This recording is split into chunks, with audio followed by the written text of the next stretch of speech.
दोस्तों कहते हैं कि बिहार की राजनीति में कुछ भी मुमकिन है। यहाँ नेता जेल में हो या जमानत पर बाहर, जनता के दिल में अगर जगह बना ली तो चुनाव प्रचार जेल की दीवारों के पार से भी किया जा सकता है। सलाम नमस्ते, मेरा नाम फरहीन अंसारी है और ये खबर आप मेरे official channel Farheen Ansari official पर देख रहे हैं। दोस्तों आज की वीडियो में हम बात करेंगे उन नेताओं की जो जेल की सलाखों के पीछे से भी बिहार के चुनावी मैदान में कूद गए हैं। इस लिस्ट में पहला नाम है महेंद्र सिंह यादव का।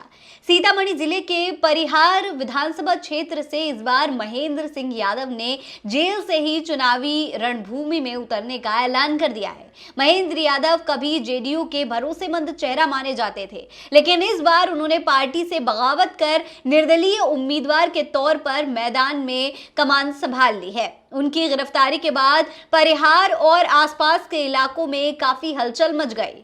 समर्थकों ने सड़कों पर उतरकर जोरदार प्रदर्शन किया और प्रशासन पर पक्षपातपूर्ण कार्रवाई का आरोप भी लगाए। लोगों का कहना है कि यह गिरफ्तारी राजनीतिक दबाव में की गई है। जेल में बंद होने के बावजूद महेंद्र सिंह यादव के समर्थक लगातार उनके पक्ष में माहौल बना रहे हैं। नंबर 2, सत्यदेव राम। दरौली विधानसभा सीट से वामपंथी नेता सत्यदेव राम का नामांकन जैसे ही दाखिल हुआ, उसी वक्त पुलिस ने उन्हें गिरफ्तार कर लिया। दिलचस्प बात यह है कि सत्यदेव राम दरौली के मौजूदा विधायक भी हैं और इलाके में उनकी मजबूत पकड़ भी मानी जाती है। पुलिस का कहना है कि उनकी गिरफ्तारी एक पुराने प्रदर्शन मामले में जारी वारंट के तहत की गई है, लेकिन उनकी पार्टी CPI-ML ने इसे एक राजनीतिक साजिश बताया है। पार्टी नेताओं ने खुलकर कहा है कि ये गिरफ्तारी नहीं, लोकतंत्र की आवाज को दबाने की कोशिश है।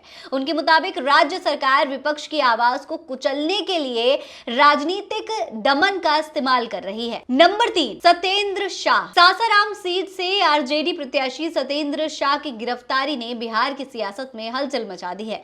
झारखंड पुलिस ने उन्हें 2004 के गढ़वा बैंक लूट कांड से जुड़े एक पुराने मामले में दबोचा है। दोस्तों सत्येंद्र शाह पर डकैती, आपराधिक साजिश और फरारी जैसे गंभीर आरोप लगे हैं, जिसके चलते उनकी गिरफ्तारी को इस चुनाव की सबसे सनसनीखेज कार्रवाई माना जा रहा है। हालांकि आरजेडी का कहना है कि यह पूरा मामला काफी पुराना है और इसमें कार्रवाई राजनीतिक दबाव और साजिश के तहत की गई है। पार्टी के मुताबिक चुनावी माहौल बिगाड़ने के लिए सत्ता पक्ष ने यह चाल चली है। Number 4, Jitendra Paswan. CPI-ML liberation के उम्मीदवार जितेंद्र पासवान को नामांकन दाखिल करने के कुछ ही दिन बाद पुलिस ने गिरफ्तार कर लिया। उनके खिलाफ एक पुराने आपराधिक मामले में गैर जमानती वारंट जारी किया गया था, जिसके आधार पर यह कार्रवाई की गई। लेकिन वाम दलों का कहना है कि यह गिरफ्तारी कानूनी नहीं बल्कि राजनीतिक चाल है। उनके मुताबिक सरकार विपक्षी आवाज को दबाने की कोशिश कर रही है और ये कदम लोकतांत्रिक अधिकारों पर सीधा हमला है।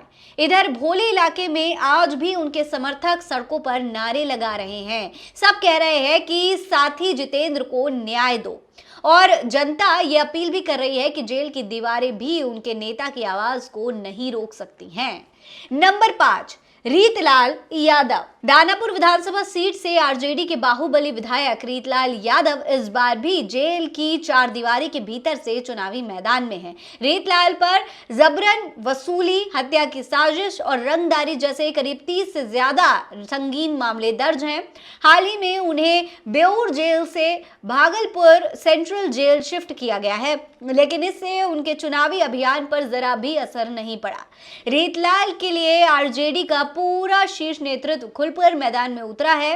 लालू यादव, तेजस्वी यादव और मीसा भारती खुद उनके लिए प्रचार कर रही हैं। यहाँ तक कि लालू यादव ने दानापुर में रोड शो करके माहौल को पूरी तरीके से रीतलाल के पक्ष में मोड़ दिया है। रीतलाल का प्रभाव इतना है दोस्तों कि हर बार विवादों, मुकदमों और जेल के बावजूद आरजेडी उन्हें टिकट देने से पीछे नहीं हटती। इलाके के लोग कहते हैं कि रीतलाल भले ही जेल में हो, पर दानापुर में उनका दबदबा आज भी जस का तस है। नंबर 6, छोटे सरकार यानी कि अनंत सिंह।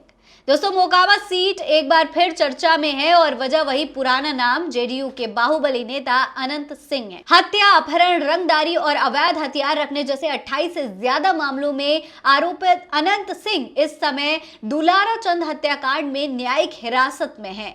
भले ही अनंत सिंह जेल के अंदर हो, लेकिन बाहर उनका चुनावी इंजन पूरी तरीके से जोश में है। केंद्रीय मंत्री ललन सिंह और डिप्टी CM सम्राट चौधरी खुद उनके समर्थन में रोड शो कर चुके हैं। हैं। वहीं उनकी पत्नी और मौजूदा विधायक नीलम देवी इस बार पूरी कमान संभाले हुए हैं। गांव-गांव जाकर छोटे सरकार के लिए वोट भी मांग रही हैं। ये कोई नई कहानी नहीं है दोस्तों। 2020 में भी अनंत सिंह जेल में रहते हुए चुनाव जीते थे और इस बार भी मोकामा की जनता के दिल में उनकी पकड़ पहले जैसी ही मजबूत दिखाई दे रही है। अब दोस्तों इस तरीके से तमाम ये नेता जो हैं ये जेल से चुनाव लड़ेंगे और बिहार की जनता हर बार उनका दमखम, उनका बाहुबली होना देख करके शायद उन्हें चुनाव जिता भी दे। लेकिन आगे जनता का 5 साल भविष्य क्या होगा बिहार में, ये जनता के इस एक फैसले पर निर्भर करता है।